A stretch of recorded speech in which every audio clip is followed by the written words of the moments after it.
Hey everybody, welcome back to another episode of the Worlds Through a Lens podcast, where I sit down and talk with people within the VR space to get their thoughts and opinions about VR. Today, I had the extreme pleasure of talking to one of the best VR YouTubers within the space. He might be your favorite too, Matteo311. In the episode, I got his thoughts and opinions about content creation, how he selects a game to showcase on his channel, and where he feels the overall VR industry is headed. Also, a huge shout out to Ninja Guy X on Twitter for submitting a question for me to ask Mateo. If you have a question you want to see answered on the podcast for any of my upcoming guests, I will be announcing my next week's guest every Friday on Twitter, Reddit, and the YouTube community tab. And that's at VizmVR, VizmVR on Twitter and YouTube. And on Reddit, it's user/captain, CAPTTN. Also, after the interview, stay tuned for this week's Worth Your 5 Minutes review, where I'll be reviewing Retropolis, Never Say Goodbye. I really hope you guys enjoy the interview. Before the interview starts, here's a quick word from our sponsor. Thank you so much to VR Cover for sponsoring this episode. At VR Cover, they're all about enhancing your virtual reality experience, from ultra-soft facial interfaces to hygienic silicone covers and beyond. VR Cover's accessories are designed to elevate your comfort and keep your headset in pristine condition. It's a perfect upgrade for any virtual reality experience and someone looking for those long play sessions. If you're thinking about enhancing your VR setup, click my affiliate link down in the description or use my discount code WTAL at checkout for 10% off on your VR Cover purchase to enhance your VR experience today. Now here's my interview with Matteo311. Can you tell us real quick, kind of, if people live under a rock in the VR community, basically who you are, who is Matteo311? I personally consider you one of the top 5 VR YouTubers in the space, so tell people a little bit about kind of your journey into VR and how you came up and everything. Sure. Well, for starters, thanks for that. I mean, it's always nice to hear. I never think that highly of myself.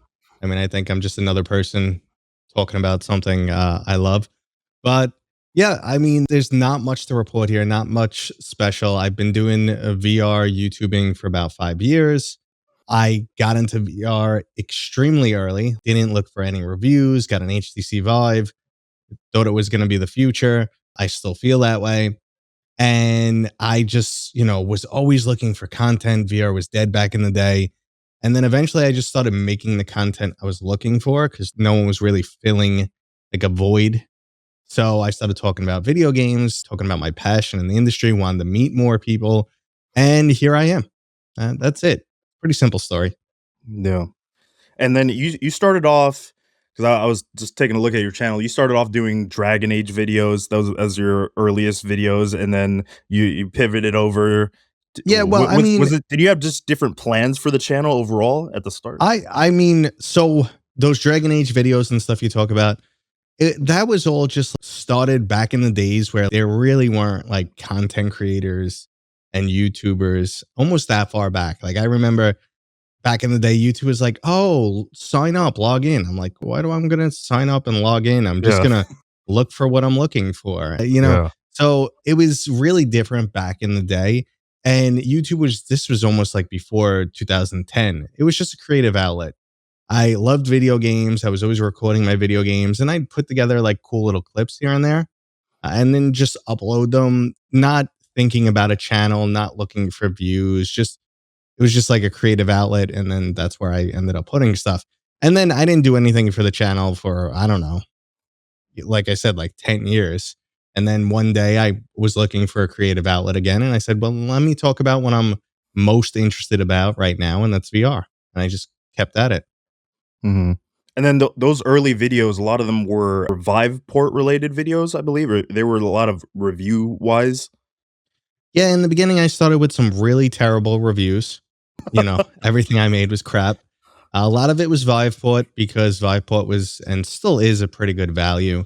So you can try out a lot of different games and I was able to make content. And I was, not in conjunction with Viveport or anything. I was just showing people where they can get some high quality, free, or rather super cheap games. Yeah. And what was the early on VR experience? I think everybody has that kind of watershed moment of holy shit, this is going to be something big. I remember mine personally was the Quest 1. I was a very relatively newer VR user, and the Quest 1 and just hopping in the first steps and seeing that world kind of expand, I was like, this is crazy. This is going to be something amazing. Yeah. I mean, so when I got my HTC Vive, I was just moving into my house. Literally, the house was still under construction, and this was the only space that was done. And it was like my whole house was just like my computer and the Vive and construction above it.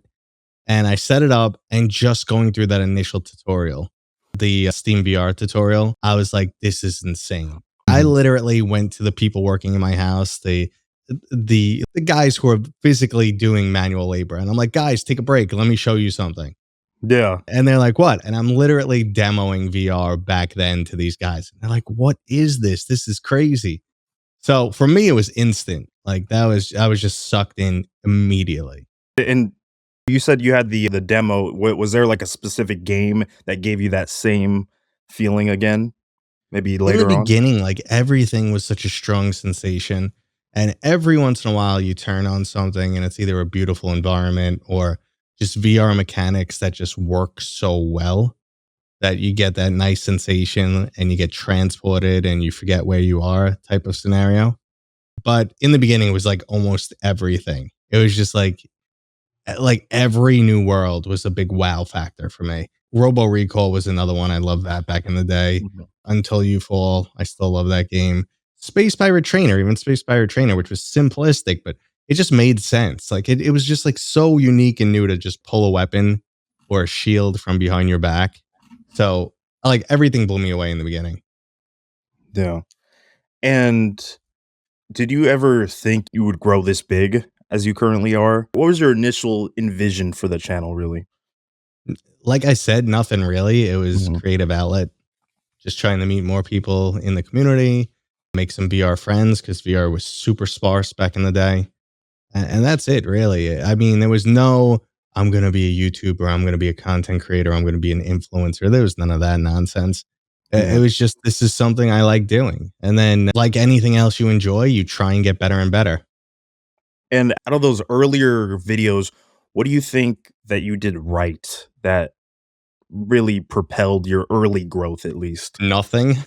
I don't know, luck. I think it was just such a void back then Yeah. that like Uh-huh. anything was watchable. I mean, very early, I can't say I did. All I did was learn. My audio quality was terrible. My video quality was bad. My editing was bad. Sound balancing, cuts, you name it. It was all bad. I was rushed. Was doing it in my spare time. So you kind of, I mean, all I could say I did good was I didn't give up and I kept trying. And I really analyzed myself like, oh, now if you watch your own video and you're getting bored in your own video, how do you think other people are going to feel? Yeah. So you Yeah. kind of learn how to make sure it's entertaining throughout. Yeah. And you cringe at all at those early videos? Oh, Yeah. but that's a sign that I'm doing something right. Yeah. Because if you look Mhm. back at your old videos and you don't cringe, you're probably doing something wrong. You're not improving. Yeah. You feel you would have done differently in the earlier on stages? I mean, that's like the type of question that I always think about in terms of anything. Oh, if you could go back in time and change something, I would be scared to change anything because I kind of like where I am. Sure, Mhm. things could be much better, but they could also be much worse. So I think everything I did wrong was a learning experience and it got me where I am today. And I'm happy where I am. So I probably wouldn't change anything. And how did you really build community-wise? I'll be honest with you, I don't think I'm really that good with community building and Mhm. with my community and sometimes relating to people. Mhm. I could Even today? Yeah, even today. I think, some of my topics or my opinions are very strong. Sometimes it's slightly controversial, so I'll turn people off. A lot of times I'll talk from a position of knowledge. I'll only put out information which I'm 99% like sure about. But when you talk so confidently or, push a specific angle, sometimes that turns people off, especially people who don't want to believe what you're saying. So it's kind of hard for me on the community side because all they see is like one side of me. It's like a one-sided conversation. I come at you hard. I say whatever, PlayStation VR2 is not selling well. This is why it's not that good. And then that upsets people. And yeah, I don't have great community relationships. I did improve that back when I was live streaming, when I could sit there and have a conversation and people be like, oh, okay, he's just doesn't spew garbage. At least he has some Yeah. knowledge and he knows what he's talking about. At least that's what I hope their opinion was. But overall, I don't think I have a fantastic community relation. I wish it was better. I wish I can improve it more, but I'm just, not enough time to do everything. Yeah. I feel that's very needed in the VR scene. It is. There's not a lot of controversial figures that are of like relevance or that not talk negativity, but talk the truth regardless, right? I feel like the VR scene is very positive. Everything's good, everything's okay. So I think that's needed more. What do you think about that? I mean, obviously I'm doing it, so I think there's a need Yeah. for it. At the same time, I, do my best to check myself, make sure I'm not going, too negative, too pessimistic, or too positive sometimes. And sometimes it's just how you're feeling. You're in a honeymoon phase or you're really disappointed, whatever the case may be. But I actively try and check myself. But I do agree people need to be critical because if everyone is just hype, hype, hype, VR's the best. Oh, VR destroys flat games. No, people start to think it's a laughing. It'll just become a meme. If someone's just only screaming VR is the best, and then someone gets in and they play, a rather average VR experience, they're gonna be like, "This person's a moron. VR is a joke, or VR is not for me. It's still a gimmick." That doesn't help. That doesn't help the VR industry. Yeah. And I got a question from Twitter user at Ninja Guy X. He was asking if you're working on a review and you realize the game is bad, how do you make the decision to either continue with the review or moving on to something else really? Yeah, I saw Ninja's comment. Ninja's a good guy. So honestly, I feel like if I think the community would either be entertained or they would be informed based on me producing a video. Like a lot of times, I don't like to do any type of hit piece or crap on a game. You feel bad. The developer still worked hard, even though the game may not be great. But sometimes, if it's a big name game coming out and people are ready to spend their money, you kind of want to go, whoa, maybe save your money, maybe wait for some updates, wait for a sale, whatever the case may be. It really just comes down to, do I think there's entertainment and educational value in still producing a video? Otherwise, I just give up, move on, and never talk about it again. Yeah. And to the second part of his question, what type of genre do you feel is needed more in VR? Yeah. So, I mean, the RTS genre in general doesn't get any love these days. I would love to see an RTS. I don't know how doable it is, how easy it would be to control large scale armies and stuff like that. But I would love to see an RTS. RPG is my favorite genre that's underrepresented in VR, especially like big blockbuster style RPGs, your God of War. We did get Asgard's Wrath 2, probably one of my favorite VR games now. So, but I would like to see some more RPGs, especially mature themed ones. We definitely don't need any more roguelikes or zombie shooters. Yeah. I think we're covered there. And then I don't know. What We about don't the have a ton of multiplayer shooters? multiplayer shooters are always good.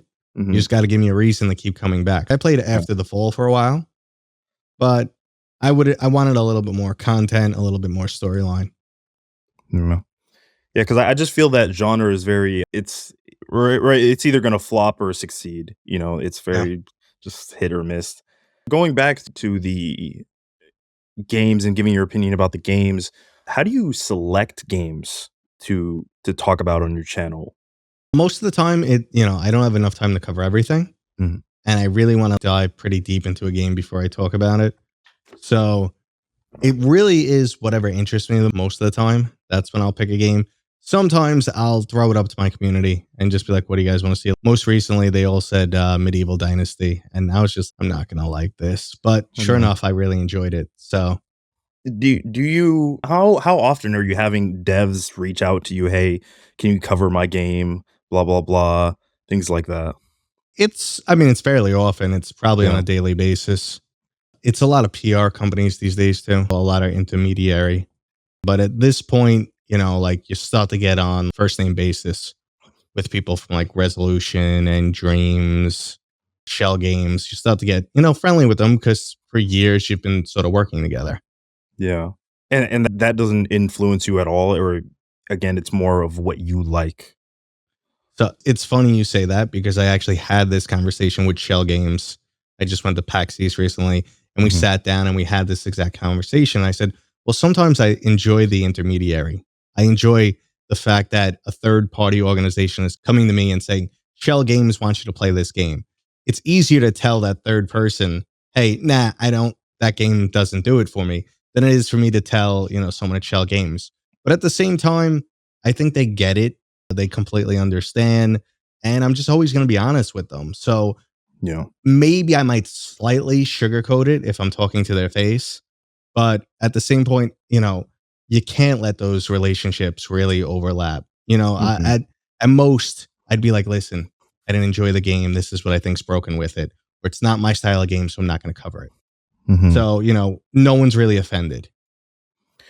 And do you feel like that's a such a fine line walking on, telling the truth and, to these the devs' faces or agreeing to talk about their game and then, "Oh, this game's absolute garbage," I have to actually say that because since the VR is so small still, there's still it's all a close circle, right? It's all a handful of people really.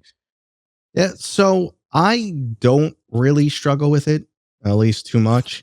I know I've definitely offended multiple developers in the past, but then, a year later when they have their new game, they're still willing to work with me.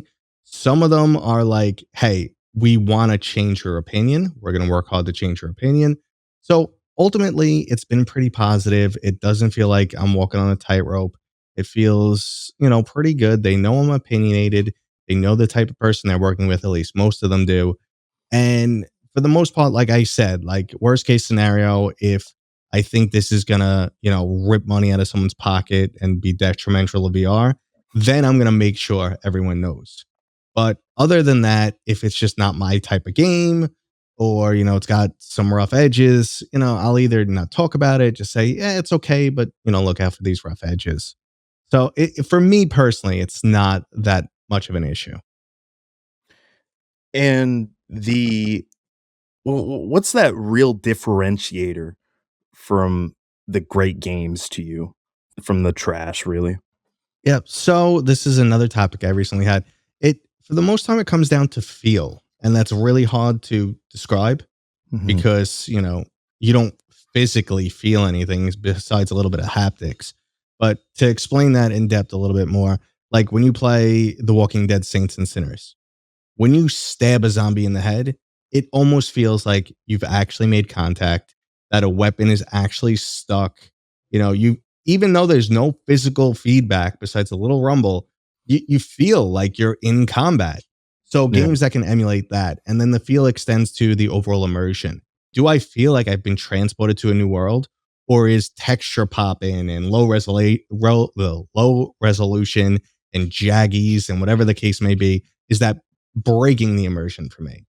So do I feel like I'm there, and do I feel like I'm physically impacting the world? Mhm.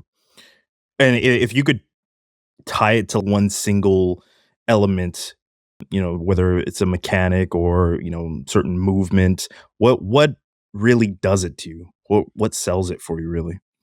I mean, a lot of times it is mechanics, Mhm. because think of something like Beat Saber. It's just swinging your hands and music, Yeah. but it could be a killer game. Same thing with like Synth Riders. I told you I enjoy Space Pirate Trainer. But again, it's so hard to say one thing because VR games vary so much. Like I also love Ghost Signal, Solaris Story, and that's a roguelike where you just like third party control a ship. Mhm. So it's like the motion controls are kind of, barely needed. And yet I still love that game because I think at the end of the day, fun is fun. So if you make a game like you start with fun, that's probably the end all be all. Then you add, the good feel mechanics in there and high immersion, and now you have a top tier game.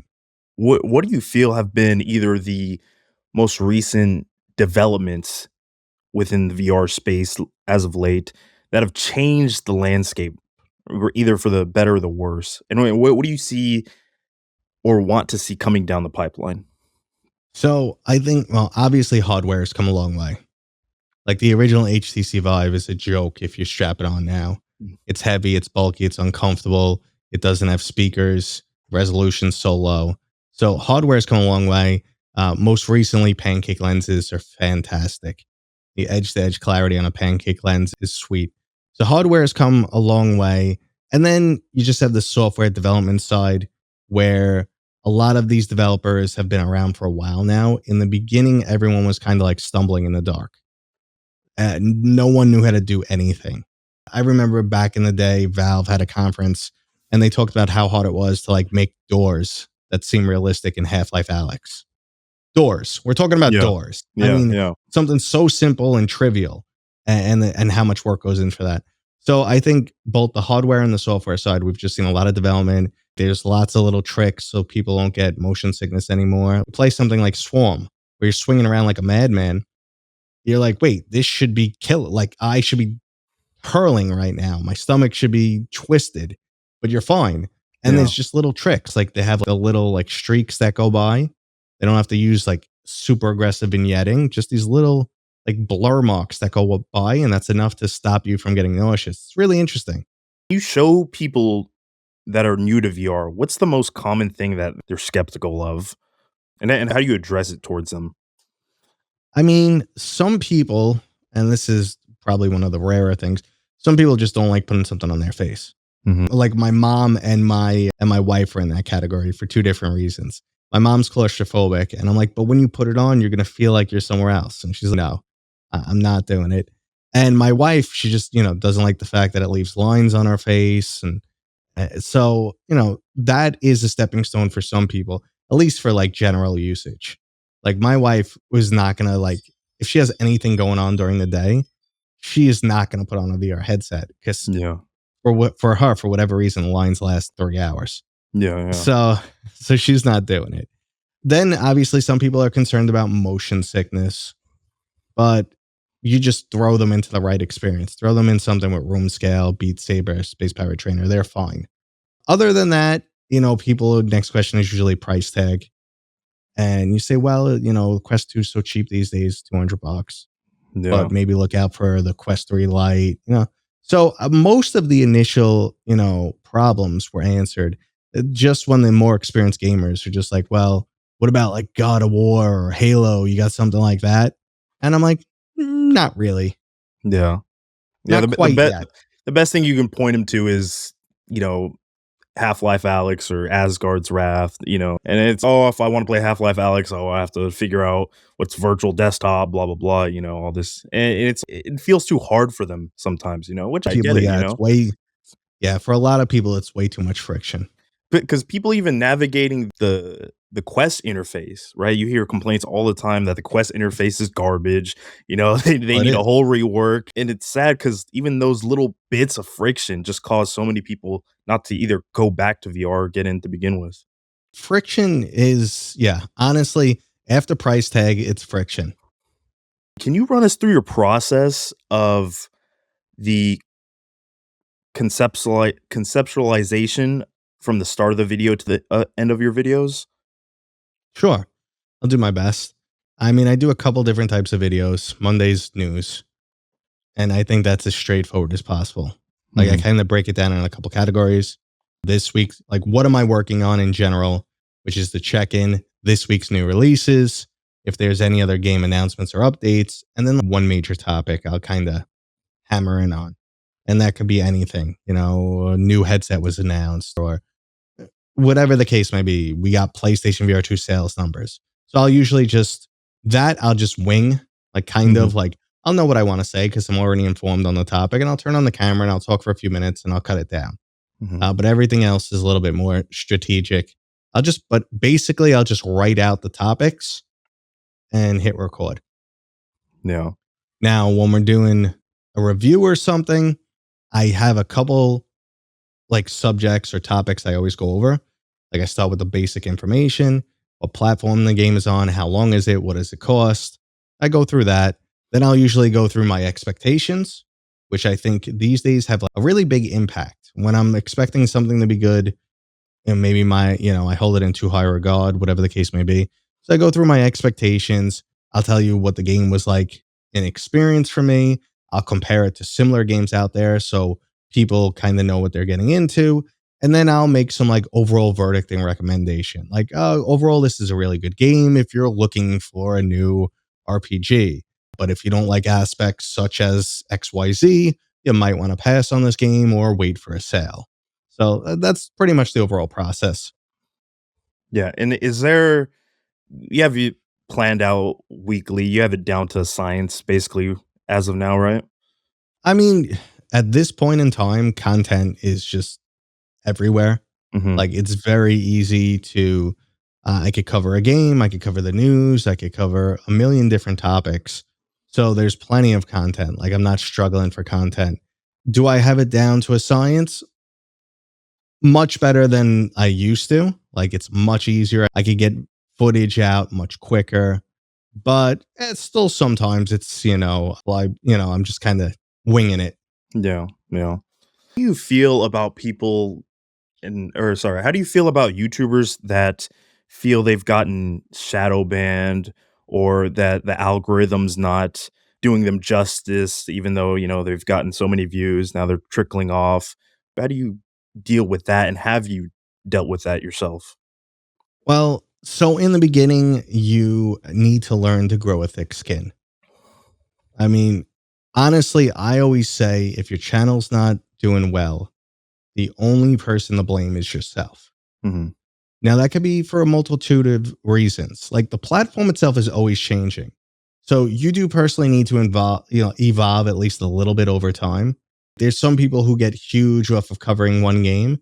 And then a year later, when the game's not popular anymore, they have no traffic. So obviously you can't, trap yourself in a corner like that. My goal has always been to find the type of content that I both enjoy making and my viewers also enjoy watching. So in that case, it's going to be easy for me to keep making it because I enjoy making this type of content, and the channel should grow because people tend to enjoy this content. Now, what people are looking for changes over time. I don't ever try and follow a trend or follow something new because I personally feel like it would be fake. Like people were like, "Oh, you should do Pal World in UEVR. That'll get a lot of views." And I'm like, "But I'm not the biggest advocate for UEVR, and Mhm. Pal World is not for me." So it would just be like the phoniest video ever. Yeah. So I'm not gonna. And I know people like, "Oh, I cover. Why would you cover that game? This game will get more views." And I'm like, "Will it?" One, I don't know if that's true, and two, I'm covering the game that either I want to cover or my community wants me to cover.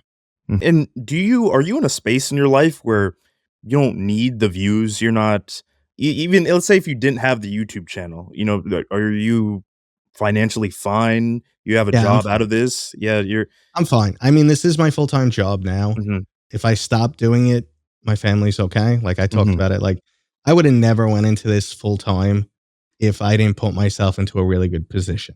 mm, Like, I worked in IT for 24 years. I saved a lot of money. I made some good investments. I'm okay now. I'm okay now. And, my wife makes a very good salary. So we're fine. So mhm, I don't need to. And that's helps a lot too, because it takes off a lot of the mental pressure. yeah, I'm not like, oh no, my views are low this week. I got to do something different. Then you do something phony and the views are even worse. And then you downward spiral and be yeah. like, then you're all negative and then it comes out in your videos and people see like you're faking it or you're not positive. So I definitely have that like advantage where I could just tell you what I want. I could be true to myself, true to my community, and whatever happens, happens. How important do you feel, or how important has collaboration been in your rise up? Hmm, that's a good question. I really have no idea how to actually determine that. Mhm, Like maybe people saw me on other people's channels and that's how they found me. And maybe a good portion of the community out there did find me through someone else. I honestly have no way to know or to verify that. But I would say personally, on a personal level, collaboration has been amazing.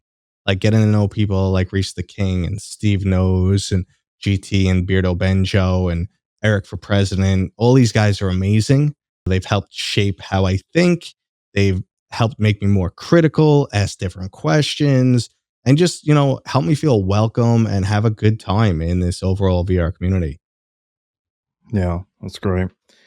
Um, the struggles a lot of the time people struggle with content creation even when they're full time in it, right? They get bombarded either by, hate comments, Yep. or it's that mental, burnout, that classic burnout Yeah. everyone says. Do you believe that burnout is even real, or should people even complain because, oh, you get to do YouTube, everyone from the outside, you get to do YouTube, stop complaining. It's still a job. It's still work. You Mhm. still have to deal with a lot of different people, a lot of different timetables, different opinions, different developers, and an onslaught of comments. And like I said, the first thing you really need to learn to do is thicken up your skin. Because if you're having a bad day, bad week, bad month, whatever, and you get 100 positive comments and one bad one, that's all you're focusing on. Like that bad one sticks in your head. You all of a sudden want to fight. You want to prove your opinion is right, Yeah. whatever the case may be. And I've gone to war in the past for stuff like this. But at this point, I just like you just got to learn to let it all roll off and not care. I mean, obviously you need to care to a certain degree, but not let it affect you. Mhm. So, and it does. It still gets to me every once in a while, but overall, I think I'm immune to 90% of the bad comments at this point. Mhm. And I think one of the best things that, help me mentally is look at all the top tier celebrities. There's always people out there saying, oh, this person's ugly. They can't act. They're terrible, whatever the case may be. These are A tier celebrities making millions. They're super attractive. They're the cream of the crop. And you still have thousands of people saying they're ugly, they're untalented, whatever the case may be. So just the higher up you get, the more hate you're going to get. It's just numbers. Yeah. So take it as a compliment. And do you have a strategy to engage with those viewers? I know me personally, when someone leaves a hate comment, I engage because I don't see it as a hate comment. I see it as they're engaging with the video. Please leave more Yeah. comments. I'll argue with you all Yeah. day if it gets you to leave more comments. Well, sometimes it depends what mood I'm in. Like sometimes I'll ignore it and not care at all. Other times I'll have a little fun. I'll try and annoy the person. I'll be like, oh, thank you for the engagement and helping my channel spread so more people could get this information that you love so much. And that'll tick people off more. Mhm. And sometimes, honestly, it's petty, but sometimes I get a little kick out of it, just like driving somebody nuts and they just keep commenting. When Yeah. you see someone's commenting like a second back, it's funny. It's like, why does this matter so much to you? Wow, all of a sudden I'm really important, apparently. Like because all you want to do is respond to me. So I'm important. But most of the time I'll just let it go. Sometimes I'll try and find if I think they're like someone is open to it, I'll try and find a middle ground, which surprisingly does happen like 30, 40% of the time. I'll get people to go, okay, I see your opinion now. Yeah. And you have a family, correct?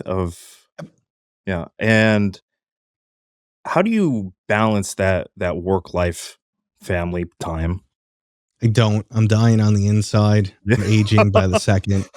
This is a facade. I'm in my 40s and this is just all fake. Everything on the inside is broken. Mhm. No, honestly, I mean, when I was working, it was pure hell. Yeah. But now when I'm doing this full time, it's okay. It's manageable. Obviously, in this field, like we're doing stuff at weird times. I'm Mhm. dealing with people in London, I'm dealing with people wherever. So we're doing things at weird times. So it's just a combination of having a good wife who's understanding. Then again, though, my wife could sometimes work 70 hours a week. So I have to be understanding too. So we have a good dynamic like that. Sometimes I even slightly involve my kids. That makes them feel good. So, I mean, it just took practice and time. And that's why, like, I refuse to grind. I refuse to burn out. I refuse to push too hard. I always tell myself I could be doing more. I could put out more content. I could do Mhm. better editing. But all it's going to do, yeah, sure, maybe the channel will do a bit better. but then, in some other aspect of my life is going to suffer. Now, Yeah. less time with my kids, less time with my wife, less time at the gym, whatever it may be. And overall, it just won't be good for my full entire life. My life is not YouTube. And what would you give to what advice would you give to a just a single creator that's young, either living at home with his parents, living at home by himself? What would you reverse that advice really and just say grind? I wouldn't say grind because then you get yourself like trapped into this. Okay, I got to put out a video Monday, Tuesday, Wednesday, Thursday, Friday, and that's all you do, and you don't leave yourself any room for advancing your own personal skill set. So, when you have that freedom, try new things. Mhm. Try a larger form video, try some shorts, try and practice your editing, use new editing tools, whatever the case may be. Just spend a little bit of your time rather than grinding and putting out the same type of stuff that may not be taking off. Try and spend some time thinking about what you're doing, reviewing your videos, looking at retention and where people drop off and trying to understand why. And just kind of improvement, self-improvement across the board. So don't grind, like a mad person. You have the energy and now is the time to utilize the energy, but not just straight for grinding. Mhm. Long do you see yourself doing this? Is this you're in it for life? If VR dies tomorrow, you're done, you're gonna change the channel to something else? I mean, if VR died tomorrow, yeah, who knows? I mean, I really don't know what I would be doing. Mhm. Like I said, I worked in IT for 24 years. If I had to go back to it, I would. Mm. But I honestly don't know what I would do. Maybe I'd switch the channel to something else. Maybe I would take a year-long break and think things over. I really don't know. That's a tough one, hypothetical over there. But I want to stay in this for as long as I'm relevant. Mhm. And do you plan to have your content change and evolve, or are you good with this current content lineup that you're producing? Well, I mean, I think it'll always evolve because every once in a while, I want to try something new. I do it. We see what the community reaction is. I never give up after one try Mhm. because you got to give it a few tries, see if it catches on. And yeah, I always like doing different things. Like I actually like doing more type of not theatrical, but more cinematic type of footage. I wish I had like a editing crew and a photographer or a videographer. I would love to do, commercials for Quest, but it Mhm. wouldn't be beneficial for my channel. It would be a ton of effort that goes nowhere. So, I mean, like you said, if this ends today, maybe that's a avenue I'd pursue and doing something Yeah. more cinematic. But yeah, I mean, my content will definitely evolve. Where it goes, I couldn't say. Do you feel back to the creator that's young in the early stages still, do you feel that's kinda drags you down a bit because you do have that commitment to your channel that you can't create, those commercials for Quest that you want? No, I mean, like I said, I'm pretty happy where I am. Mhm. And I tend not to think of what anyone else is doing, like Mhm. ever. Like, I don't compare my channel to other people. I don't really like, unless like my analytics have been like really low for an extended period of time, then I'll poke online and be like, is it just me? Am I screwing up? Or is VR in a lull? And then I'll Mhm. kind of go and look for some statistics and be like, oh, it is just me, or it's not just me, it's everybody right now. So overall, though, I really don't care what other people are doing. I mean, I do value their opinions, but I don't seek them out in order to alter my content. And what do you feel that period is of, "Oh, it's not doing good, maybe I should readjust my strategy." How long should you Like, give it? once you stop passing a month Mhm. of a downward trend, that's when I would start to get concerned. Like at 2 weeks in a row, you're like, okay, could have been, 2 bad weeks, whatever. 4 weeks in a row, you're like, I'm not as relevant anymore, or people aren't interested in these topics, or just VR, YouTube's not promoting VR. So usually, 3 weeks is when you just start to definitely get concerned. And what would you give What do you feel is a niche or an idea that needs to be pushed out? Like where if somebody said, "I wanna do something in VR gaming today," what do you think can be filled right now? That is an excellent question. If I knew it, maybe I would try and fill it. Yeah. Yeah, honestly, I don't know. And some things that I would expect to perform like extremely well don't. Mhm. So it's really weird what grabs people's attention. I mean, I think if anyone knew the answer to that question, they'd try and fill that void of what's missing. I think it's kind of like VR games. You don't know what's missing or what mechanics are missing until someone figures it out and does it. Yeah. I don't think it's anything you could really think of. Or what maybe can be done better then? Let's have that. What's out currently? What do you would you love to see done better?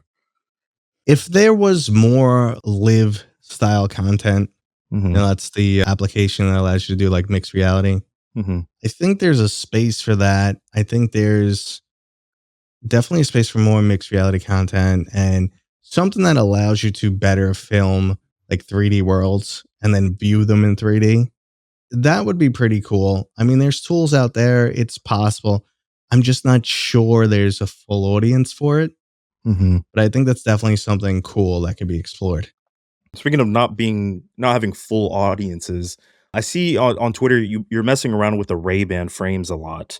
How do you think that's gonna develop over time? And is it gonna overtake VR? Is AR, fake news right now, basically? So, I mean, mixed reality, augmented reality right now is in, 2016, 2017 VR mode. Mhm. It's still quite gimmicky. There's no money behind it. All the demos is shallow. Is there potential? For sure. But the hardware has to get better because we need the better hardware to make, people normies, non-gamers, to Mhm. use this stuff out in public, and it has to shrink in size and be comfortable. I think where we are right now, we're short on both ends. So you're looking at Meta is making it affordable, which is probably the best thing they're doing. So you have an affordable Quest and you're getting a good amount of functionality. The software is starting to catch up. We're getting decent experiences. On the opposite side, they're doing like the social aspect of things with the Ray-Ban metas. You could put them on, you can get some good footage, you can live stream, and they're really comfortable. You could wear them all day. And no one looked at my glasses and said, "What are those?" Yeah. Everyone just thought they were regular Ray-Bans. So what they want to do in like the next 10 years is bring them both into the middle. So now you'll have a device with the capability of something like the Quest 3, but in a form factor closer to the Ray-Ban Metas. And Mhm. that's when things could really take off. You could walk around with glasses that'll tell you, that'll translate for you, or give you directions, all the stuff that Google Glass wanted to be 15 years ago. And and like you said, the normies, do you think that'll be what gets those normies, like, in to VR, right? Though Well, I the mean, AR lack of friction. interface. Yeah, Price yeah. tag, lack of friction. Those are gonna the big stepping stones, which they're using us as like beta testers to get through. Mm, And I think, yeah, because Meta's goal is for XR to be the next computing platform. yeah. They want, these glasses to work either alone or in conjunction with something like your cell phone. Mhm. And then you can use them for everything, calling people, talking to people, navigating, so they could collect every ounce of data on you, including your retinas and stuff like that. Probably even your fingerprints. So, I mean, obviously that's the dystopian viewpoint of it, No. but that's the direction they want to go. They want to remove the friction, crank up the functionality, make it as useful as a cell phone, as comfortable as honestly, I will say where the Ray-Ban Meta succeeds is it's easier than pulling out my phone, Mhm. unlocking it, turning on the camera, even though all of that takes 10 seconds at Yeah. most. Yeah. I have a, double tap to turn on the camera. But even it's just right there. You could say, Meta, take a picture, or you could just, click and take a picture. So that's less friction. Yeah. So convenience like And and that and is and you great. discuss this with other people, they're saying, "Oh, you're crazy. Oh, really? You're too lazy just to do that?" No, it's really important, I think one example is TikTok, right? TikTok, you could just keep scrolling endlessly and endlessly, and it just knows what you like over time, and it removes Yeah. that friction of, having to search or having to do this. It's one of those things where it's just, people like, oh, you kidding me? You're so lazy. You can't take out your phone. But on the other side of it, once you get used to that, it's hard to go back. Mhm. Like little tiny things. If you have cabinets that have the non-slam attachment, so you can't slam a cabinet, once you've had those for a while, do you go to a house that doesn't have them, you slam every cabinet. Yeah. Like you don't realize. And it's these little things. Like once you have it, it's hard to go backwards. Mhm. I And used to have and to y print out maps on Yeah. MapQuest. I used to Yeah. print out maps on MapQuest and have them in my lap while I'm driving. Okay? Yeah. No, no, I'm not going back. I don't care if you want to call me lazy or whatever. I'm not going Mhm. back. Yeah. And I always feel like the glasses, the AR, whatever the device will be, is the phone, right? The VR headset is the computer. Some people will have a computer, not everyone, but everyone's gonna have those glasses or Yep. whatever it is. Yeah, I think that's actually the best way to look at it. They really want to make it like that. Yeah. I mean, right now, Apple's on the high end side.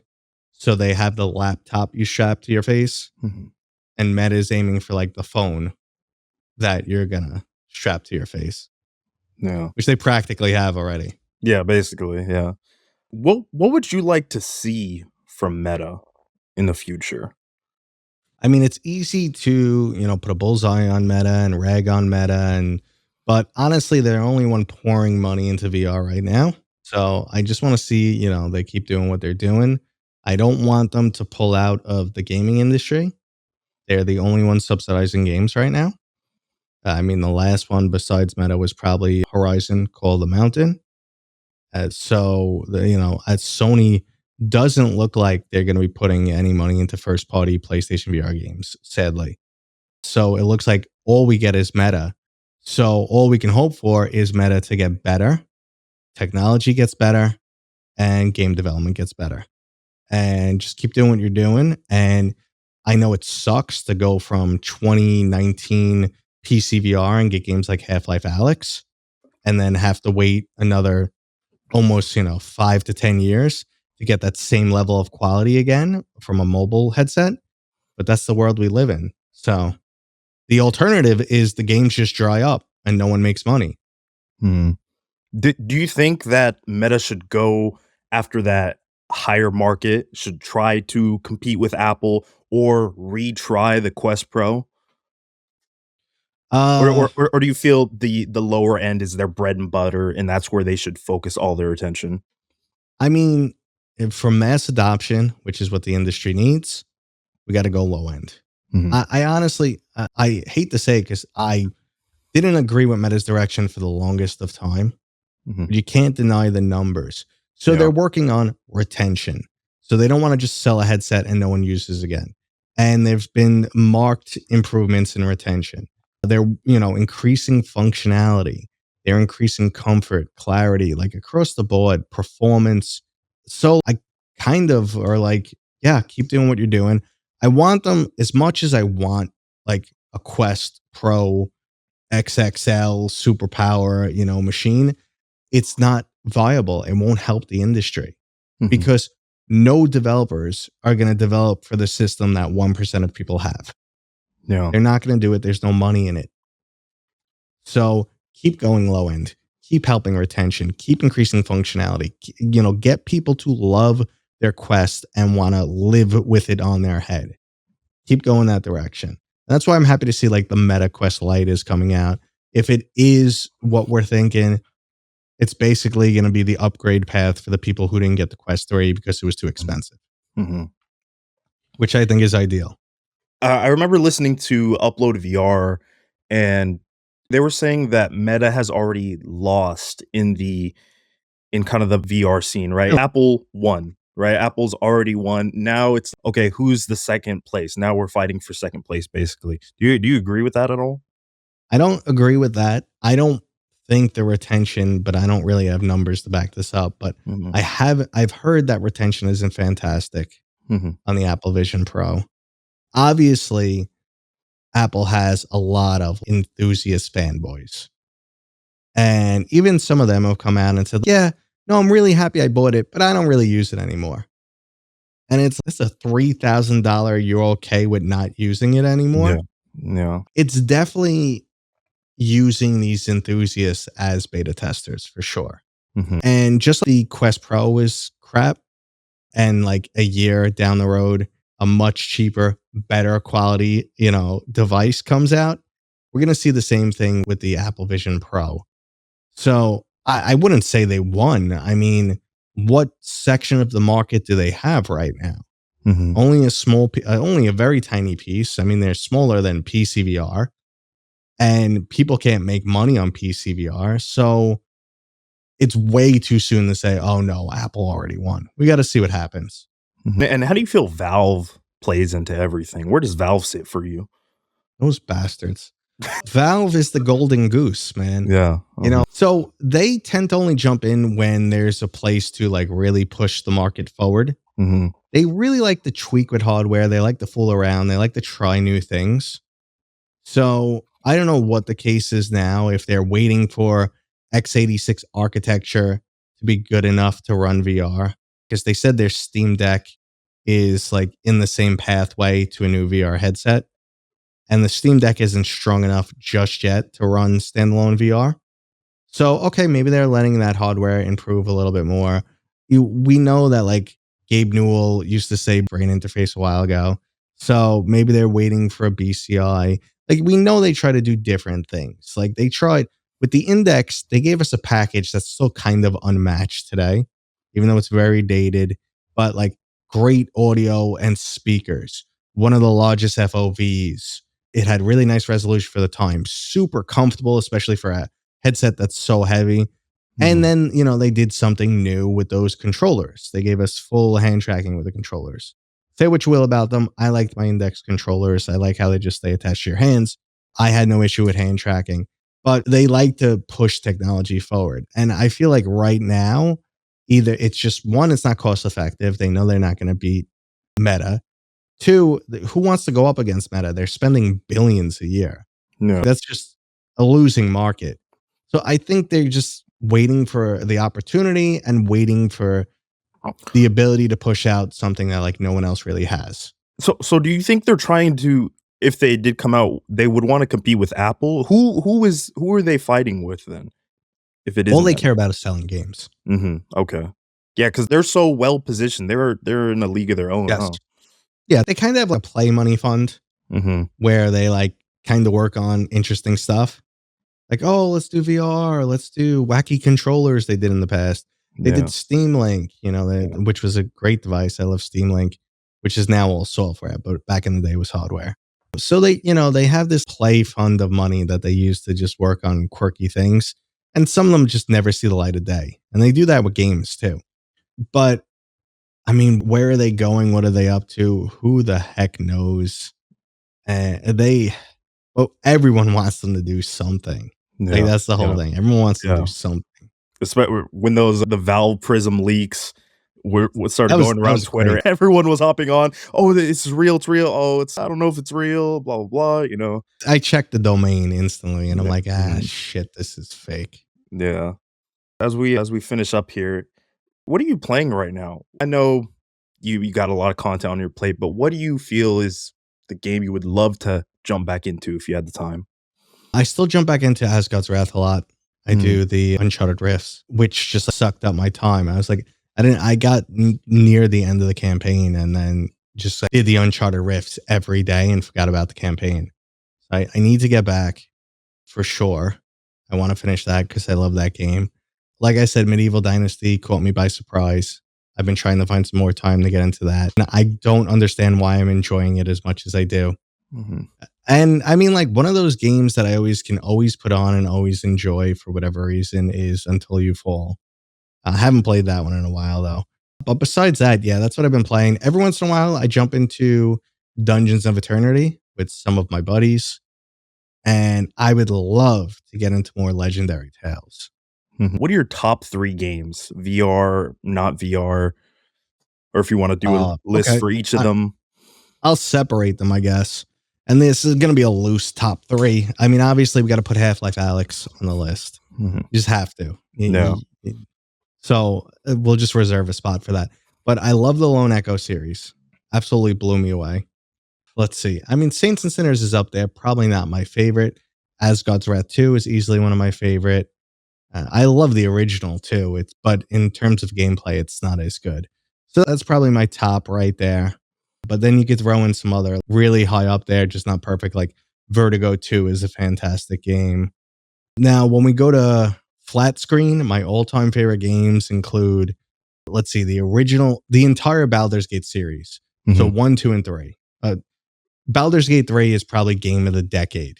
Probably the best game to come out in the last 10 years. You know, I was a big fan of the original Dragon Age. Then the series kind of dropped off. I absolutely loved Mass Effect. Fantastic series. I was a big fan of Gears of War back in the day. That kind of dropped off too. Halo, obviously. The God of War, the new ones, are fantastic. Yeah, absolutely. And right now I've been playing Helldivers, which is surprisingly good. No, I love Helldivers. It's amazing. Yeah. All right, thank you so much for being here. I appreciate it. Absolutely. I like I said, you're one of the top 5 YouTubers in the space. So I thank you You don't so know how to much for. count. No, I do 100%. No, yeah. I appreciate that. I thank you for taking the time out of your busy schedule. Where can people find you? Where are you most active? YouTube.com/gaming with Mateo311. I got one of those old school named links. And where else? I mean, I'm on Twitter, Mateo311. I'm on Instagram. That's either gaming with Mateo311 or Mateo311 for everything I have. But I'm most active on YouTube and Twitter. TikTok, I'll post whatever. So I don't know. I'm not connecting with the Zoomer generation. I'm a little bit too old. But yeah, TikTok, I'll put out some stuff. But it's mostly Twitter and YouTube these days. All right. Well, thank you so much for being here. Thanks for having me. Again, yeah. Thank you guys. All right. Bye-bye. Appreciate you guys for watching that interview with Matteo311. Now let's transition over to this week's Worth Your 5 Minutes game review, where the game I review this week is Retropolis 2, Never Say Goodbye. Enjoy. Immerse yourself in the shadows where danger lurks and every step leads you to a further edge of madness. Navigate the neon-lit streets as a robo-detective in search for your femme fatale in this gritty post-apocalyptic saga. Developed by Peanut Button, Retropolis 2 Never Say Goodbye is the second installment in this interactive story puzzle franchise that is Retropolis. A year after the events of the first game, you play as hard-boiled robo-detective Philip Logg as you again need to save your automated femme fatale Jenny Montage from a new threat, the Magician. At the time of this review, the game is available on App Lab and Steam VR, coming to official MetaQuest store April 25th. The core of the gameplay in Retropolis 2 is puzzle solving. The very essence of the game channels the classic style of a point-and-click games from the 90s, as you use your robotic extendo arm to interact and pick things up. But the genre is really given a makeover in more ways than one. As you go on your journey to rescue Jenny Montage, you're shown a world with stunning visuals, engaging puzzles, and memorable characters. Along those characters comes tons of dialogue, ensuring no playthroughs are the same. The puzzles are a good difficulty level in my opinion. You're not going to be sitting there for hours for most of them. Luckily, these were the ones that had built-in skip buttons. As far as immersion, the game does a fantastic job at this. Something that stood out to me in particular was the mirror in the game. There's something about looking at yourself in the mirror as your character that pulls me in for some reason. And oddly enough, you don't see it in a lot of other VR games. With this being a puzzle point-and-click game, you don't get to interact with everything, only the things the game needs you to interact with. With interacting with those things, you have a unique way of dealing with your items.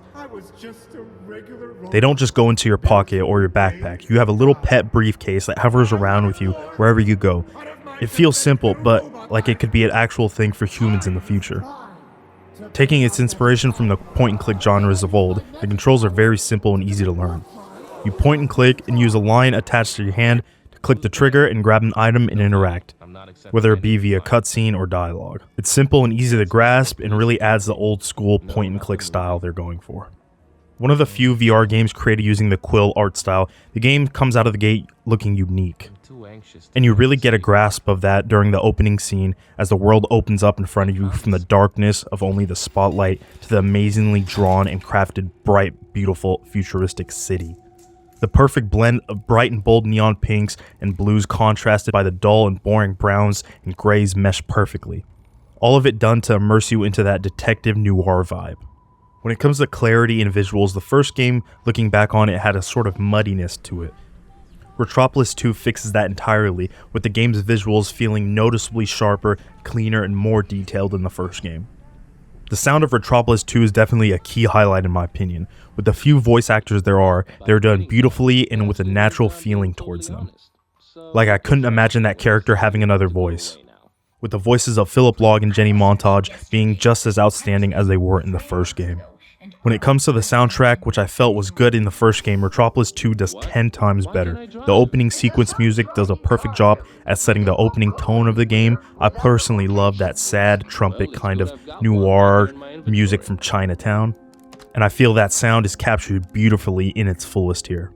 At certain points when the game gets eerie and creepy, the music manages to capture that tone of uncertainty and drama beautifully. With Retropolis 2 being a point-and-click puzzle game, you can easily expect to spend at least 2 to 4 hours of playtime in your initial playthrough in a captivating story. There are a few alternate endings in the game, but nothing that will take you too long to complete otherwise. Also, other than achievement hunting and really just exploring the world in detail, there's not really much to go back to here. But being a primarily narrative story-driven game, it comes with the territory. Priced at $24.99 for 2 to 4 hours of gameplay, possibly even longer since it's a puzzle game, it feels decently fair. Overall, I rate this game a 4 out of 5, and I definitely think Retropolis 2, Never Say Goodbye, is worth your 5 minutes. Thank you. Thank you guys so much for watching this episode of the Worlds Through a Lens podcast. Again, thank you so much to Matteo311 for taking this time out of his busy schedule to sit down and talk with me. I hope you enjoyed the Worth Your 5 Minutes game review. Follow me over on Twitter at VizmVR, VIZMVR. Like I said, I'll be announcing my next guest on Friday, so please go over there to check him out. And yeah, that's about everything. Thank you guys so much for watching this episode of the Worlds Through a Lens podcast. I've been your host, Bill Rosato. Thank you. Bye-bye.